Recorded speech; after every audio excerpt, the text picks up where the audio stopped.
For sure. We got to talk about the Vikings, guys. I mean, it's not just that how bad things were, but it's that the quarterback is now sinking almost everything else. I mean, look, in fairness to Carson Wentz, listen, he stole a lot of money from my Commanders, so I'm not.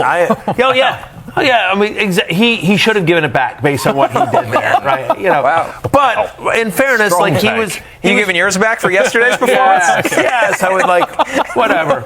Someone get me Ron Rivera. I want to fire him again. For the love of God. There's a Ron Rivera special. But you know what? Say what you want about Ron Rivera. He got us Jaden Daniels. He was so That's right. in the fourth year. Unintentionally.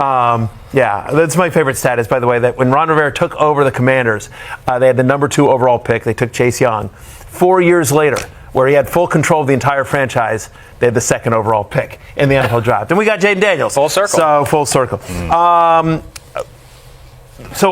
In fairness to Carson Wentz, he was clearly hurt. He's clearly not 100% healthy. And that offensive line was brutal last night. They clearly missed Darrisaw. He was under siege all night. I don't know that any quarterback would have been super productive in that environment. No, and he also already holds the ball pretty long. There's times where so that it's a bad combination. It looks like he's playing with a bionic arm. What was that? I felt bad for the guy. He's physically. You ever see those memes where it's just for every 100 likes, I'm gonna make his, I'm gonna Photoshop this guy's arm or head bigger or whatever. It keeps getting whatever on that's what I felt like Carson Wentz. I feel like every series it's like adding padding. There's a bigger pad, and it's like, what the hell was that? This is from Brad Rumka. What do we do with our Vikings not named Jefferson or Addison rest of the season? So he's talking about the running backs and the Hockler. Yeah, I mean, I think it depends on the matchup. I will say next week they're at Detroit. I wouldn't count on any of them. Again, I felt like with the running backs guys that it was sort of hot, it was a hot hand approach. Neither of them got hot. So that was one of the issues. It's a less lukewarm hand approach. Exactly. But it felt like they were trying. Aaron Jones gets the first carry, but they sort of mixed and matched those guys. Jones is obviously the pass catching back, but they did throw occasionally to Jordan Mason. They're just trying to get something. He got the one reception. Aaron Jones got 2. Xavier Scott even played 13% of the snaps.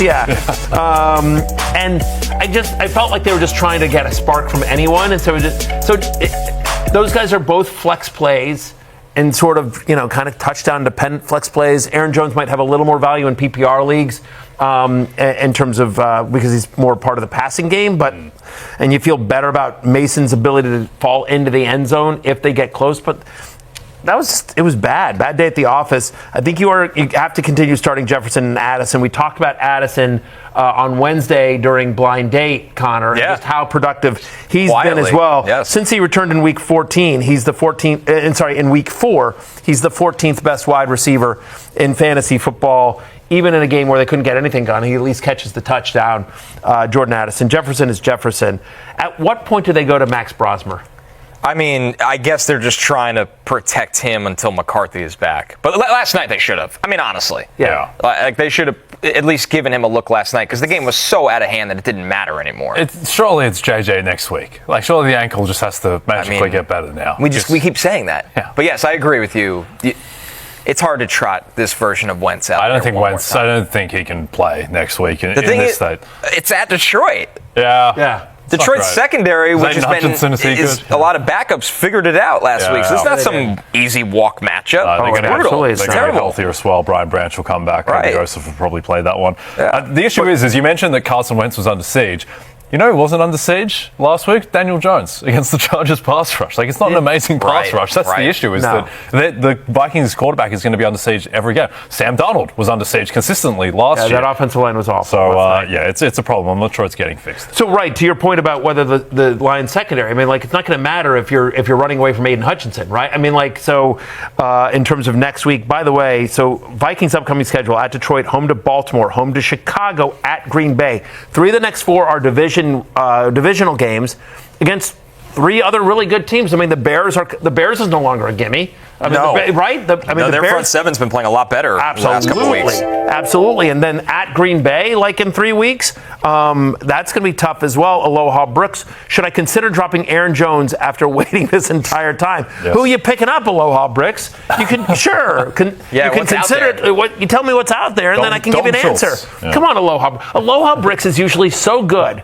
That's a bad one. Aloha Brooks. Yeah, unless his league is very, a nice waiver wire, a rich waiver wire. Ours is not. No. And I think the waivers at this stage, I'm looking at some very not fun options. I had to pick up Marvin Mims. Because you probably had to pay for him, right? Yeah, my team's an absolute juggernaut, as we know. Yes. But the reason why it's a juggernaut is I have JSN and Amon-Ra St. Brown, and they're both on bye this week. And so the juggernaut can only go so deep, Matthew. I don't have Jamar Chase sitting on the bench. I had to pick someone up, and unfortunately, it's the Mimler. Nice humble brag there. Nice subtle flex there. I just don't have these superstars this week because the Excuseler part too. It's the bye weeks, not me. Hours as well. Interesting. It's rubbing off on him. Yeah.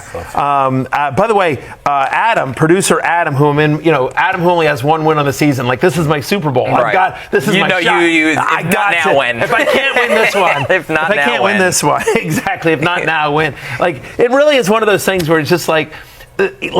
If I actually went 0-14 for the season, like the odds of that's hard. Like if you actually set out to do that while still setting a real lineup, you know what I mean? Like statistically, the odds of being able to pull that off are so it's unbelievable. Like I don't think you can do it if you tried. But when you look at it like that, you're actually having a really impressive season, Matthew. The fact that you've contrived to go 0-7. Really I'm undefeated in some way. He had somebody last night. I'm trying to remember who it was. But he had somebody go off that normally hasn't gone off. Like I forget who it was. Or just sort of like was it Ladd McConkey? It might have been Ladd McConkey. That dang Jonathan Taylor ruined. He had McConkey. All right, Vikings fans, what the hell is going on in Minnesota right now? Seriously, we just made one of the weirdest roster moves I've seen in a long time, and I'm still trying to make sense of it.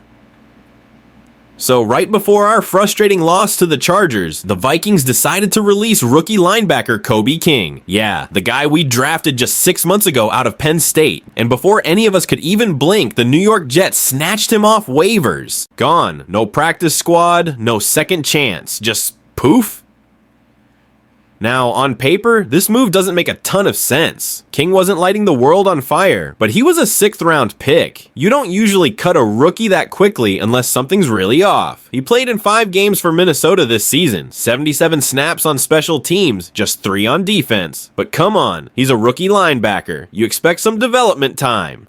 I mean, fans like me were thinking, okay, maybe the Vikings are just trying to slide him onto the practice squad. That's what teams do all the time. You waive a guy, hope he clears, bring him back quietly. But nope. The Jets said, thanks, we'll take that. So that plan blew up in Kwesi's face real fast. Now, the most logical explanation? The coaching staff clearly likes Austin Keys more. Yeah, the undrafted linebacker from Auburn who made the 53-man roster back in August. And to be fair, Keys has looked solid. He's played in 6 games, got a sack, 4 tackles, and he's been a real presence on special teams. But let's be honest, cutting your drafted linebacker just months after selecting him, that's not a great look for Kwesi Adolfo-Mensah and Kevin O'Connell. This move basically says, yeah, we wasted that 6th round pick.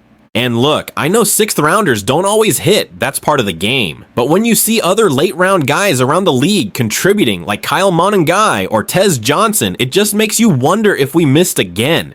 King had 200 tackles at Penn State, 18.5 tackles for loss, and 4.5 sacks. In 2024 alone, he had 97 tackles. The dude was always around the ball.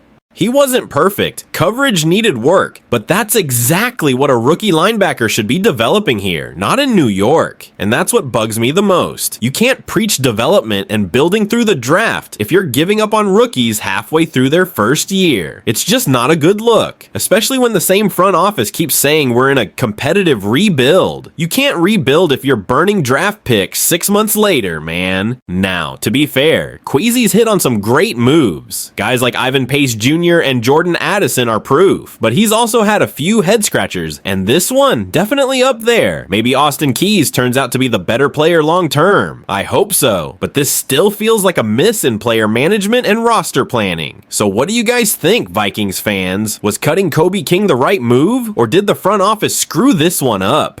Should we be worried about how Kwesi's handling these roster decisions? Or is it just part of the process? Drop your thoughts down below, hit that like button if you bleed purple and gold, and don't forget to subscribe to Report Vikings. I'm Victor, and as always, Skull baby!